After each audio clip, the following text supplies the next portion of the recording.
Hi, in this video, we're going to take a look at how you can take a slow-mo video on your iPhone 11 or the iPhone 11 Pro running iOS 13. Now first, let's go back to your home screen by swiping up. Then launch the camera app. Next, you want to swipe across to slow-mo and then tap on the record button.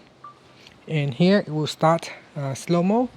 So I'm just going to test it out.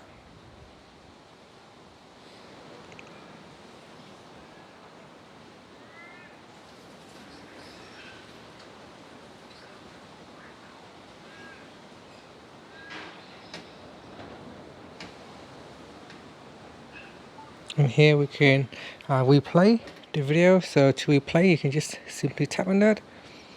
And then here we can tap on the videos and we can replay. So you can see this is slow-mo. So you can see it's gone quite slow. And that's how you can take a slow-mo video on your iPhone. Thank you for watching this video.